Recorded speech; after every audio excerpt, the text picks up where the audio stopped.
This is a download from BFM 89.9, the business station. Good afternoon. You're listening to Live and Learn with me, Dashran Johan. The All Women's Action Society, also known as AWAM, and Save the School Malaysia released a joint report recently, but containing 770 testimonies of abuse, such as period spot checks and sexual harassment, from which they identified 1,145 incidents of abuse and 1,495 other violations. This is a gut-wrenching report and highlights the severe rot within our schooling system. Schools are, after all, supposed to be a safe place for learning. So what can we do about this? Joining me on the show today to discuss the findings of the survey is Putri N. Balki. She's the founder of Save the School Malaysia, and Janelle Tan, Information and Communications Officer at AWAM. Welcome to the show, ladies. How are y'all doing? Doing great. Hi. Thank you very much. Thanks very much, Dashran, for having me. Putri, let's start with you. What exactly is this study about? Why was it done? What inspired you to conduct this survey? So I started this platform back in April 2021 when, the conversation make school a safer place just start to take over Malaysian social media sphere. And I was thinking maybe people need to be served with more of this kind of stories so they would realize that this is not just one time of social media trend, but rather something that has been deeply rooted in our society for so long. And I was thinking to myself, I don't want these stories to just end up as stories on my platform, and maybe it could be translated into concrete data and being shown to relevant authorities to just look into this monstrosity even more and develop proper action from there. So I am very lucky when AWAM came in and offered their generous help to process the data, and we hope that this report it can just like shows further that hey, prompt actions need to be taken. Here are the stats. So what are we waiting for? So this is also like a call to action. But that hence the report lah. Like we believe that more people should be aware of this. Yep.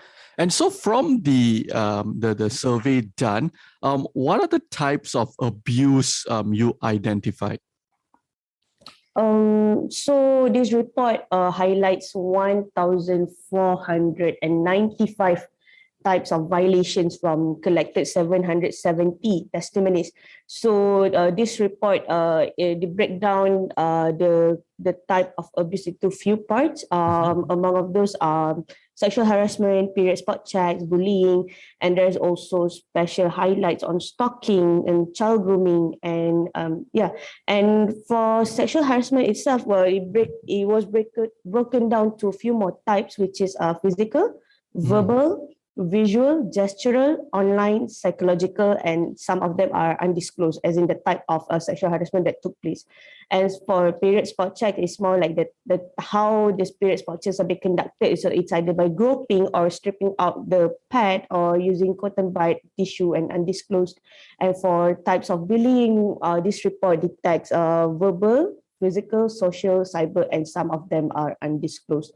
So these are like among types of abuse that has taken place across the testimonies and are featured in the report, which can be downloaded from AWAM's website, by the way. So yeah. All right. Now, Janelle, while you were doing while AWAM was doing this survey as well, what was the most shocking testimony you came across? To be honest, Dashran, because I've never experienced any of these types of violations in schools. I was very lucky to have attended safe environments, school environments in that sense. So for me, when I first came across all of these testimonies, in fact, I actually got it has because I was part of the analysis process. Another colleague and we sort of did the whole thing, the analysis. So I would say there were very shocking ones, such as especially concerning male survivors, whereby, for example, just off the top of my head, how do I say, peers in the same hostel, they sort of gang up to sexually harass and humiliate a male survivor. So that particularly struck out to me. The other example that definitely struck out to me was actually also what Putri brought up in the Women's Tribunal, which was there was this young girl. She was pretty much child groomed and sexually harassed combined by a religious teacher from throughout school. But the effects last way beyond that, whereby the Ustaza's family sort of harassed her, using threats, putting the police on her, like basically filing police reports, so the police will keep, like going to her to try to prosecute her, to the extent that she was not able to earn her livelihood in the area that she resided in. So these were just two of the examples that came to mind. But other than that, all the other testimonies were pretty much, they were devastating, because the survivors, in most cases, they pretty much kept to themselves, or they were forced to because, they felt that they were not able to tell others because of fear of judgment, be it fear of judgment, or be it of, absence of complaint mechanisms, and etc. and etc. So, but yes, every testimony is pretty much shocking in its way, because it just depicts just how much our children has to go through, even in schools, when they're meant to be education institutions of institutions of learning that are supposed to bring the best out of every child in terms of their potential. So it's shocking in that these schools do not have, they're not safe spaces, basically. Putri, earlier you brought up, few different sort of categories in which y'all have sort of divided these the abuses that the survivors have faced, and it's sexual harassment, period spot checks, there's also stalking, bullying. So let's sort of go through each aspect in detail. When it comes to sexual harassment, Putri, what is the most alarming or key finding that y'all came across while conducting the survey? Well, if we're looking at sexual harassment section in the report now, at least 50.1% of the survivors are aged 13 to 17 years old. Actually, across this report, right, the biggest portion of survivors' age are when they're going to secondary schools, which is around 13 to 17 years old. But the youngest survivor was 4 years old, and at least 76.7% of sexual harassment violations involve child survivor. So throughout this report, child survivors are making a big part of the statistics, which is very grim, to be honest. And 99.1% survivors are female. So we do have a fair portion of male survivors who open up to save the schools and share their experience. But which in this report, like we have like 58 survivors are male, and a few other percents are there. The gender was undisclosed.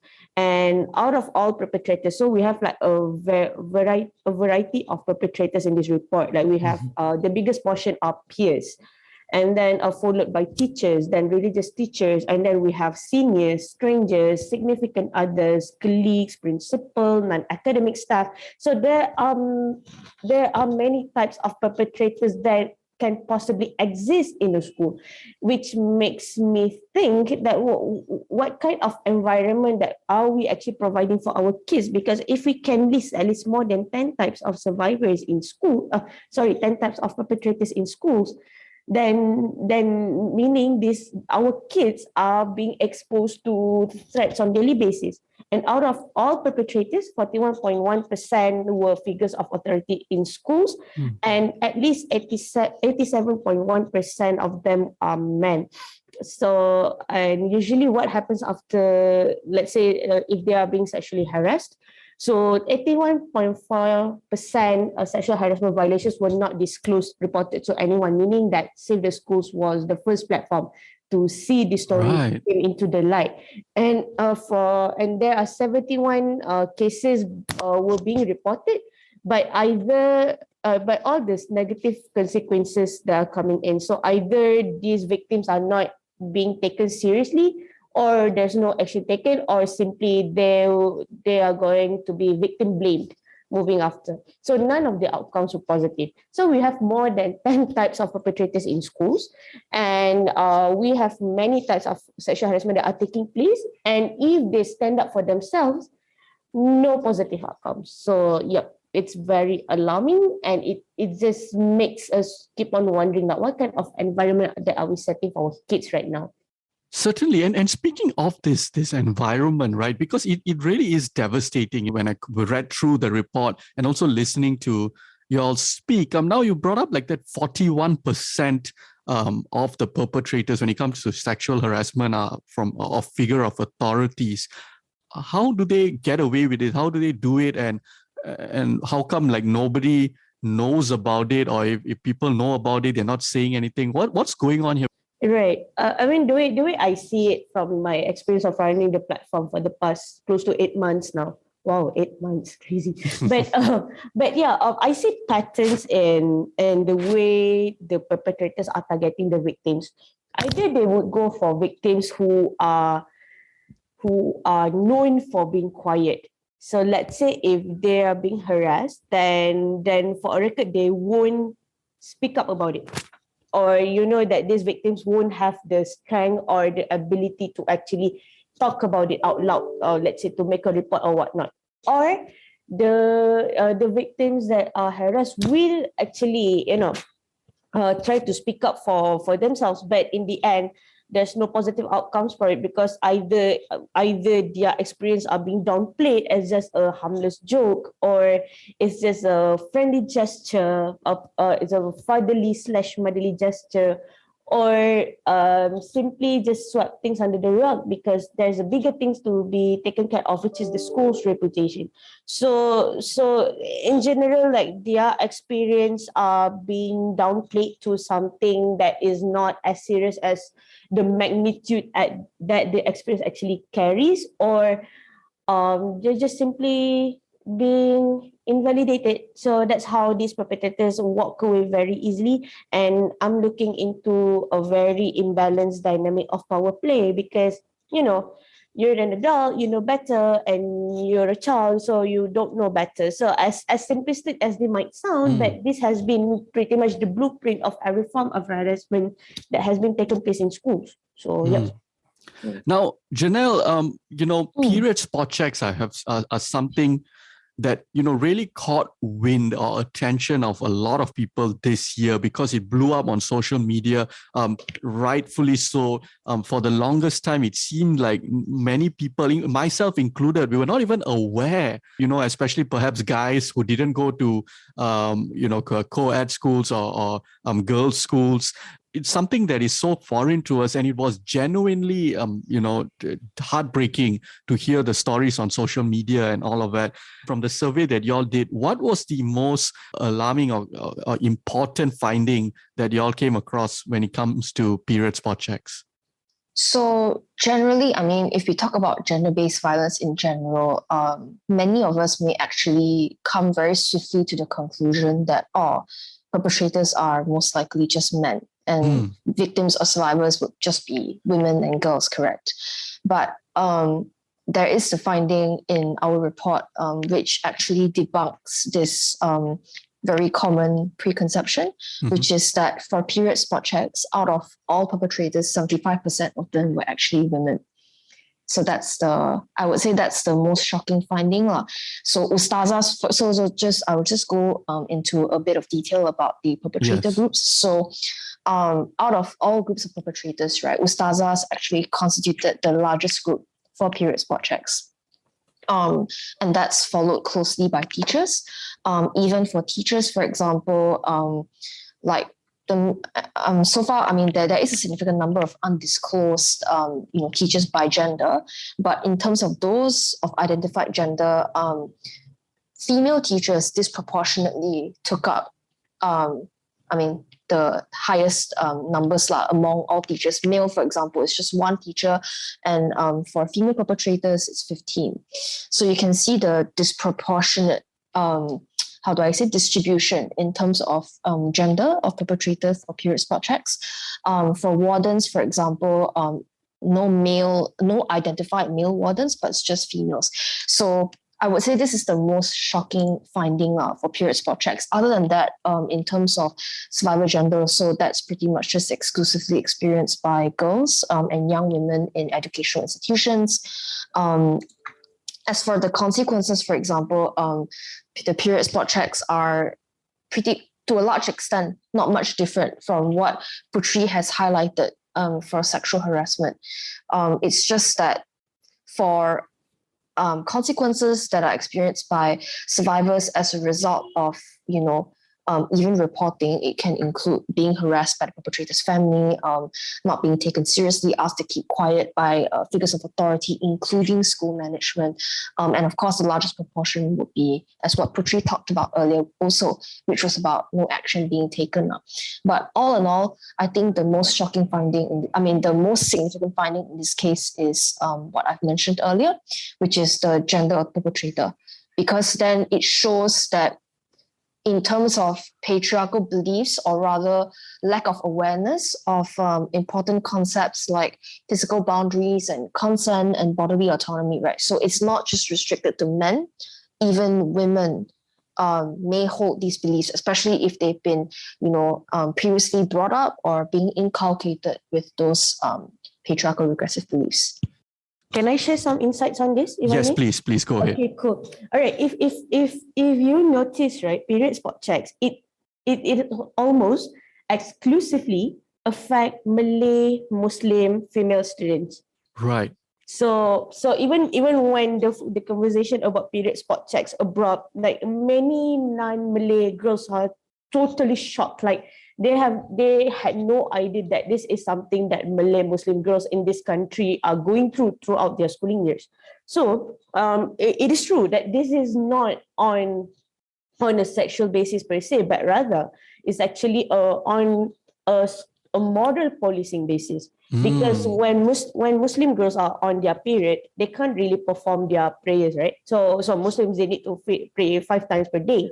And when we are on our period, we can't actually perform these daily prayers until our period ends. So to this authority of power, be it teachers or ustazahs, typically until you are proved that you are on your period, you are lying. Right. So that's the math, because to these educators, they have the responsibilities to educate, to teach, right? And it's also important to make sure that these girls are becoming devoted Muslims as they grow up. So to make sure that they fulfill their responsibilities as a Muslim, therefore, we need to conduct this period spot check so that we know that they are not intentionally skipping prayers, and the educators actually fulfill their responsibilities. So that's the premise of period spot checks, and which is to me very problematic. But we're talking about something that has been taking place since the 70s. So it's really hard to dismantle it. And the teachers still think that they have the authority to do so because and also, of course, I am an adult. I know better. I know what's best for you. Therefore, whatever that I am doing right now is best for you, despite it's complete the opposite. Because some of these victims, they are facing the psychosocial consequences until today. Like, for example, they are very, very afraid of gestures such as hugs or like friendly touch, because they are traumatized with the experience that they have been going through. But are the educators ready to really talk about this? I don't know. On the show with me today is Putri Ann Balki. She's the founder of Save the School Malaysia, and Janelle Tan, Information and Communications Officer at Awam. After the break, I'll be asking them why so little people come forward to report these horrible incidents. We'll be back with more on Live and Learn, BFM 89.9. Welcome back to Live and Learn. I'm Dashran Johan, and on the show with me today is Putri Ann Balki. She's the founder of Save the School Malaysia, and Janelle Tan, Information and Communications Officer at Awam. And we're discussing a recent joint report released by Awam and Save the School Malaysia, which contains 770 testimonies of abuse in schools, including period spot checks and sexual harassment. So, Janelle, Let's switch gears a little bit and talk about stalking. What did y'all discover about stalking? Because now the women's rights organizations and civil society at large is also pushing for an anti-stalking law to be tabled. And also, what did y'all find out in terms of stalking? As Dasha, I'm pretty sure you're also aware that we did allocate a special feature for stalking. If I remember correctly, there were around 20 cases. Roughly somewhere along those lines. And so all survivors were female, 81.25% of them involve survivors in secondary schools. So the secondary school trend is pretty much across the board, across all violations. And the youngest survivor age was pretty much 7 years old. So that's in primary school. 95% of alleged stalking, because almost all of them were not they did not involve convictions or court cases, so still alleged. So 95% of alleged stalking violations took place in primary and secondary institutions of learning. And by that, I also mean, like, for example, stalkers following, survivors from school back to home. So by that, I also we consider it as also part of institutions of learning. The earliest year of occurrence, so among the accounts that we've received, the earliest year was actually 1996. And the most recent account was actually this year. And the stalking violations that we received, 25% of them at least involved stalking of more than a year. And out of this 25% of cases, 20% 1 year, 40% went on for 2 years, and 40% went on for 5 years. So you can see how devastating these violations can go. And perpetrators disproportionately male. Yeah. As for the group breakdown by group, so peers and seniors were the top two, and this was followed. These were followed by teachers and ustads. I would say the most shocking finding, because I was, during the analysis process, my colleague and I were sort of divided the special types, and I was actually I was pretty much in charge of the stalking section. So I was reading through the testimonies, and one very shocking finding that we came across was actually that in 60% of all alleged stalking violations, right, the stalker also simultaneously perpetrated other violations, and that other violation, the biggest one, is actually sexual harassment. Doesn't matter what form is it, whether it's verbal, physical, gestural, psychological, or online, but sexual harassment was the most common other violation that was perpetrated alongside stalking. And out of these stalking violations that involved the perpetration of other violation types, more than half of them actually involve just one other violation type, but then the remainder actually involved at least two. And yes, perpetration of verbal, online, and physical sexual harassment was a common characteristic seen among the violations so there were around 4 cases that in which the stalker perpetrated 3 counts of other violations aside from stalking. So in these 4 cases, right, multiple simultaneous perpetration of verbal, online, and physical sexual harassment was a common feature. So what I've just described was pretty much the most shocking one for me when I was doing the analysis and all that. But if you really want to go into details of how these perpetrators, what were the instances that we've seen, it's actually quite insane. Aside from, stalking from school to home, even all around the school. So so there were quite a few cases actually, whereby the perpetrator, primarily peers, stalked the survivor after their confessions were rejected. There was one account whereby it was very extensive. This person appeared in every school space that the survivor was in, and to the extent that the person even became a librarian just to get closer to the survivor. And of course, there's also the other forms of stalking, such as online stalking, cyber stalking, whereby they kept creating dummy accounts or fake accounts just to follow the survivor, and the survivor actually had to continuously they had to continuously change social media accounts, but it's to no avail at all. And they may also receive continuous invasive unwanted messages. Some messages actually can be quite creepy, whereby the perpetrator like literally told the survivor like how their houses look like, the survivors' family cars, how they looked like. And some survivors received unwanted gifts as well. Let's not forget also that stalking can also include defaming. So like you spread rumors about the survivor just to destroy the reputation. So this was actually, there was such a case whereby the perpetrator did that around survivor's colleagues. So the survivor was actually a teacher. And some even went as far as befriending the survivor's family members or friends just to get closer to survivors. So these are just among the instances of stalking that we have seen in the accounts. Basically, these findings it can debunk a couple actually of the myths that people commonly think when it comes to stalking. Right. So one common myth that people may think about stalking is that, if I just ignore the perpetrator, eventually they'll stop. Well, clearly these cases don't show that, because, we have a significant proportion of cases whereby it's gone on for years. And if I remember correctly, there were a couple of cases whereby the stalking even continued till when the survivor finished secondary school. Yep. Yeah, it was actually quite crazy. The perpetrator even sent flowers and unwanted gifts to the doorstep of the survivor. So that was insane. It was by a teacher somewhere.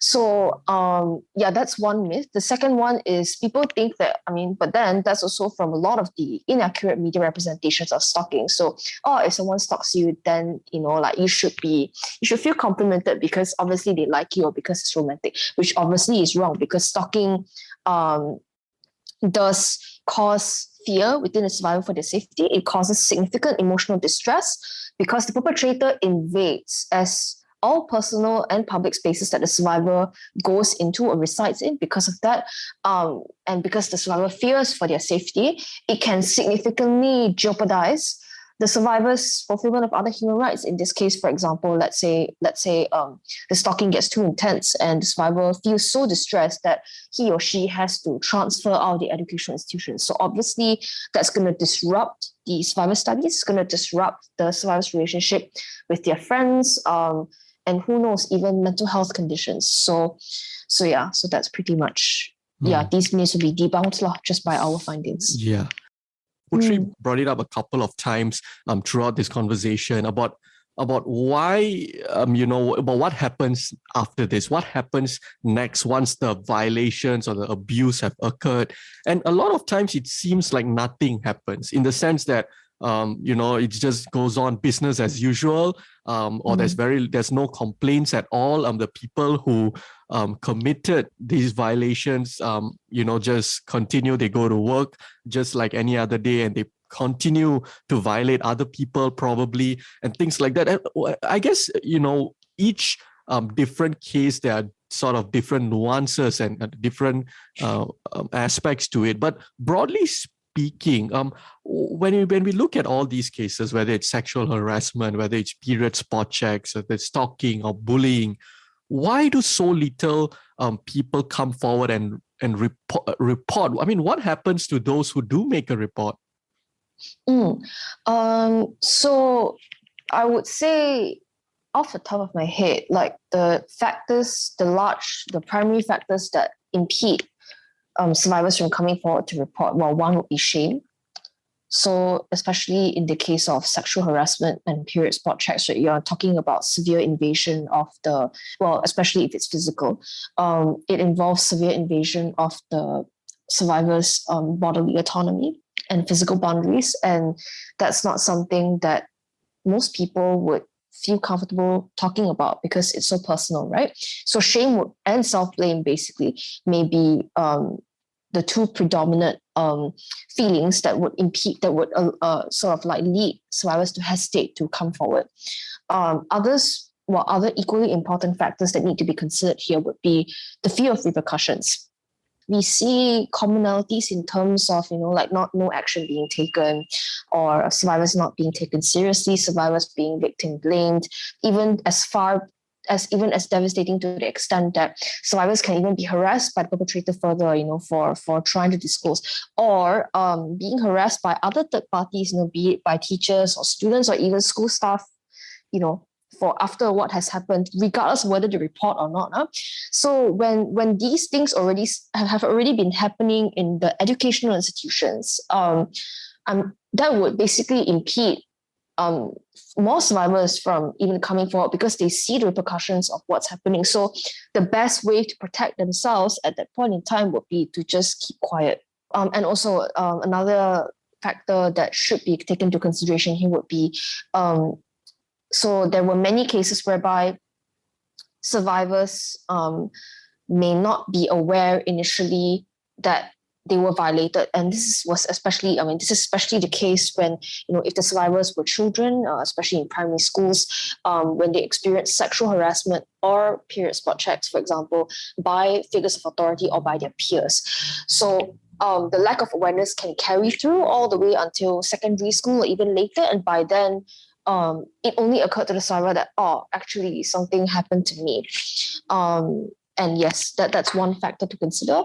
Lastly, another factor that I can think of is there are no redress mechanisms that the survivor was aware of to begin with, or in many cases, there weren't any. So if the people around them were not safe, complaint mechanisms absent, that's a further barrier for survivors to think of coming forward to disclose about what has happened to them. As for what happens to those who've made a report, well, it's largely, the consequences have largely been negative because, for example, sexual harassment violations that Putri touched on, the top 3 consequences were all negative. The same thing goes to period spot checks. None were positive at all. To the extent, even in the case, there was one case that I definitely did remember, which was the period spot check. There was a period spot check account, a testimony whereby it was made by a bystander or a witness, and it was with regards to a few survivors. And even after the survivors told their parents and the parents made a complaint to the school, it was ultimately the survivors who got the blow, whereby it was actually the principal or the figures of authority in school who asked the survivors to keep quiet, not make a big deal out of it. So that's an example of a drastic negative consequence that survivors experience even after disclosing someone they know. For bullying, out of the top 5, 4 of them were negative. Putting aside, bystander intervening, but the rest were all negative. Even for other violation types generally, 4 of them were also negative. So yes, largely. So even consequences for reporting, yeah. Now, ladies, what exactly is the problem here? Because, when looking at the bigger picture, how have we as a nation allowed this to happen? What's the problem? Is it corruption? Is it negligence? What's the systemic and structural issue that is causing this to happen? Putri? I think one of the contributing factors to this is the lack of the bodily autonomy among the students. Like, we don't empower our kids enough to teach them about their body rights, about their rights as a children, because in this country, where if you're a kid, you know nothing. And it spans through many levels of society, right? Like, if you're young, then you're not in the know, then I am the adult, I know better. So this math has enabled perpetrators to consistently abuse our kids in multiple forms. And I think it's time for us to just empower the kids on their bodily rights. That's number 1. Number 2, I think we need to rethink how we place our teachers in schools. Like, what kind of individuals that are we allowing to be in the system? Because there are so many measures for someone to be a teacher, but I can't really recall specifically if there's a measure to outrule potential predators from being in school. So maybe we need to look into that. And of course, like, this mentality that boys will be boys, or just like downplaying the severity of abuse experience in schools, that needs to go through, because maybe today's generation, they are outspoken enough to call out this kind of thing, something that for some reason my generation and previous generation, we don't really have this, despite we might acknowledge that it's wrong. So there are many elements that contribute to this law, but I think one of the most prominent ones would be the lack of bodily autonomy among kids, and I think it's time for us to empower them with such. Janelle, what do you think? I definitely agree with what Putri has said in terms of the severe lack of awareness of bodily autonomy.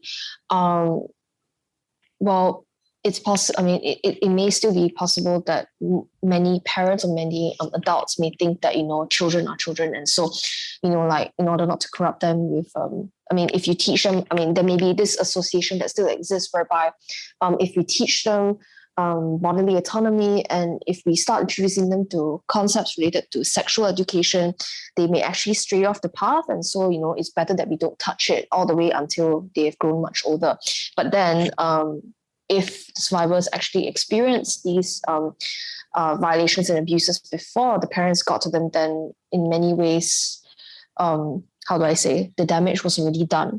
So it's important to inculcate awareness of these concepts so that the children are able to identify such violations, as it occurs around them, and be able to protect themselves better, because then they'll be able to know like how to say no and to what Putri has touched on as well with regards to the culture of victim blaming. I also agree fully with that, in that survivors should be empowered to come forward to report when they've experienced such violations, and they should not be thought of or judged by people to have provoked the perpetrator, be it through their dressing, through their behaviors, through where they were at what time of the day, and blah blah blah.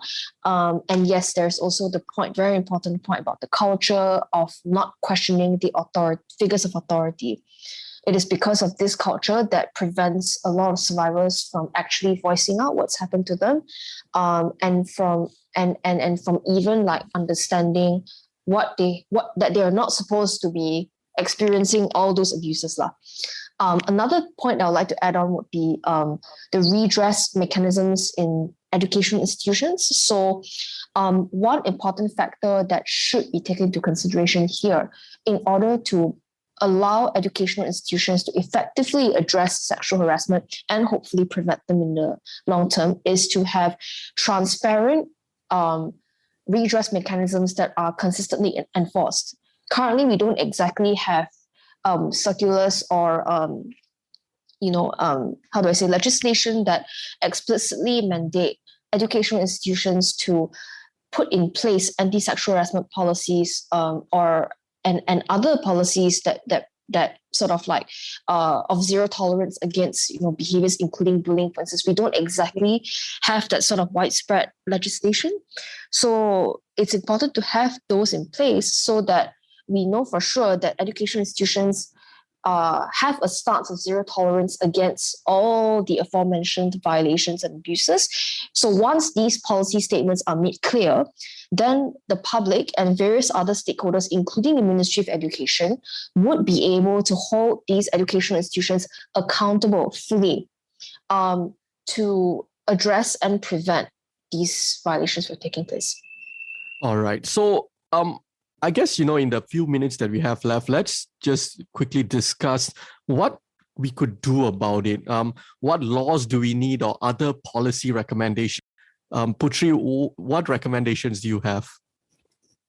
Not too sure if this would serve as a recommendation instead, but this is something that has been in my mind for a while.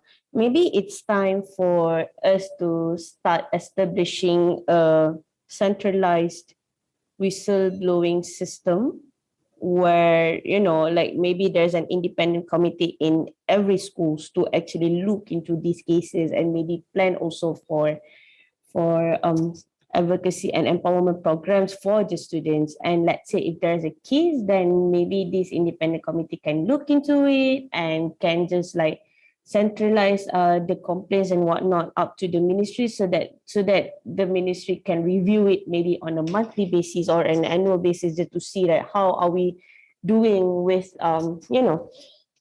combating sexual harassment, rape culture, and abuse experience in schools. Like this is just me throwing the instant thoughts that I have. But definitely for policy recommendations, I think that I mentioned earlier, it's time for us to look into how are we picking our future teachers, but also on top of that, how are we ensuring that the current perpetrators are being held accountable. I hope it's enough with transferring one perpetrator to another school, because that's not solving it in any ways. If anything, it just like amplify the vicious loop of sexual harassment from authority of power. So that's from me. And of course, just continue keep on empowering the kids on their bodily rights, and it's time to treat them like an individual with full capacity of emotions and feelings, rather than just minimize them into just a kid, Yeah, certainly. Janelle, what do you think? What laws or policies do we need to have? Do we need to implement soon? So I would just like to elaborate a little on what Putri mentioned about this centralized whistleblowing policy. I think it's a good idea. In fact, I think it can be, well, it should have been implemented some time ago. I'm not sure why. So based on my understanding, like the Ministry of Education did release back in 2011 a set of guidelines on management of sexual harassment cases. If I'm not mistaken, that guidelines actually incorporated certain specific procedures when it comes to managing statutory rape or pregnancy from such rape cases. So there were such flowcharts, to my understanding. But the thing is, I'm not sure if this level of specificity was similarly applied to sexual harassment cases in general. Period spot checks, if I'm not mistaken, they were also not exactly specified within those guidelines. So with regards to the setting up a committee to investigate those cases and how these processes would interact with reporting procedures to the state education department or the district education office, and even further to the Ministry of Education. Well, I think just to elaborate on Putri's idea, I think the Ministry of Education should update those guidelines to have the similar level of detail for sexual harassment cases in general. And those processes should include the investigative processes that Putri mentioned, as well as the channels of redress that should be available to survivors, upon such a violation having occurred. Not to mention reporting mechanisms that should be available to the survivor and whistleblower as well. So that's something that the Ministry of Education, I think, should look into. The other part is with regards to the period spot check circular, which was recently issued by the Ministry of Education. So generally, the period spot check circular just affirmed the Ministry of Education's stance of zero tolerance against such a practice. I think in order to strengthen the effectiveness of such a circular, it should be supplemented with similar guidelines on the aspects that I've talked about, the reporting mechanisms, the investigative processes, the channels of redress, and most importantly, this was actually not included in the circular, I think, the penalties and the rehabilitative actions that would be taken against figures of authority who either directly perpetrate period spot checks or are complicit in it by getting students like prefects and seniors to do it on their behalf. So that part, in a way, it's missing. So I think if that's in place and if it's consistently enforced, period spot check prevalence can be brought down and hopefully, eliminated. Just to add on other important legislation and policies that should be implemented. So the Ministry of Education in the long run should consider training on a regular basis the figures of authority in schools on gender sensitivity and first responder skills, so that they not only will never perpetrate sexual harassment, period spot checks, and etc., but also they will be capable of attending to student survivors whenever they need help. And this can take place in classroom spaces. So equipping teachers with these first responder skills will be very valuable in that sense. Aside from that, I think the Ministry of Education should also work with other relevant stakeholders in incorporating modules on gender awareness and sensitivity in teachers' colleges and teachers' training institutions. So this is something that AWAM has been putting out actually in our press statements on the issue of abuses in schools since April this year. So by incorporating such modules, basically you would ensure the development of teachers who are gender aware even before they start teaching in those spaces. So that's very important. Lastly, with regards to legislation, well, I think all of us would already know most of us would know by now the Anti-Sexual Harassment Bill. So we already have the Sexual Offences Against Children Act 2017 in a way, that's good in a way because it criminalizes like child grooming under sections 12 and 13, as well as physical and non-physical sexual assault under sections 15 and 16. But that's just criminalization, right? But then there's the preventive aspect to look into, which is to ensure what I've said earlier, that educational institutions should be mandated to commit to implement long-term measures to address and prevent sexual harassment, because sexual harassment, it requires everyone to be, involved to eradicate it. So we very much hope that the about to be tabled anti-sexual harassment bill will be survivor-centric in that this specific provision of organizational commitment, including educational institutions, to implement anti-sexual harassment policies and regular awareness-raising activities to address and prevent sexual harassment to be included. So that's very important. On that note, Janelle, Putri, thank you so much for joining me today. Thank you for having us, Darshan. Really appreciate it. Thank you very much. Thank you. I've been speaking to Putri Ann Balki. She's the founder of Save the School My, and Janelle Tan, the Information and Communications Officer at the All Women's Action Society, AWAM. If you missed any part of our conversation, you can check out the podcast on the BFM app, bfm.my, or pretty much wherever you get your podcasts from. I'm Darshan Johan, and this has been Live and Learn, BFM 89.9. Thank you for listening to this podcast. To find more great interviews, go to bfm.my or find us on iTunes. BFM 89.9, the business station.